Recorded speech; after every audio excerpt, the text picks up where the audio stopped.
ეს კი ყველასათვის ცნობილი კრაზანა.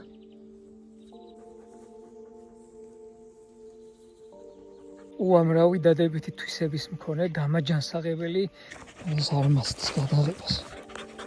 არც ეს ბუნებრივი მედიკამენტოზური საშუალება, რომლისგანაც არაერთი წამალი მზადდება, რომლისგანაც ამზადებენ ეთერზეთებს.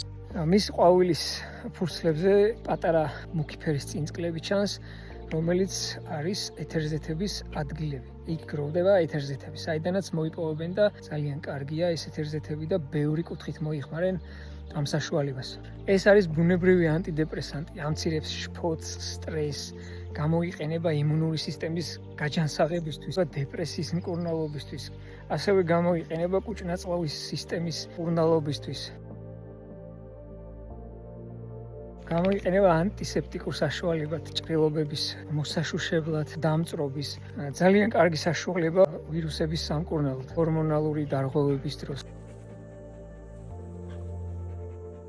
მისი ყვავილები გამომშრალ მდგომარეობაში არის ძალიან კარგი ჩაი და დამამშვიდებელი თვისებები გააჩნია. და ძალიან აქტიური მოქმედების უნარი აქვს ორგანიზმში, რომელიც საერთო ჯამში აისახება ძალიან კარგად. დღევანდელ პირობებში, როდესაც ადამიანი მოშორებულია ბუნებრივ გარემოს და ისეთი სახით მკურნალობას, როგორიც არის ხალხური მედიცინა, ძალიან მნიშვნელოვანია ჰქონდეს ინფორმაცია ადამიანს ასეთი მეთოდებით მკურნალობის შესახებ. არა მხოლოდ მკურნალობის, არამედ გამაჯანსაღებელი პროცედურების შესახებ. ეს არის პროცესი, რა პროცესშიც ადამიანი თავს გრძნობს ბედნიერად, ხდება ორგანიზმის სტრესის განტვირთვა, ორგანიზმიდან სტრესის გამოდევნა და ორიენტაცია აქვს აღებული გონებას იმაზე, რომ ბუნებრივ პირობებში რაც შეიძლება მეტი დრო დაყოს და ისიამოვნოს ამ პროცესით.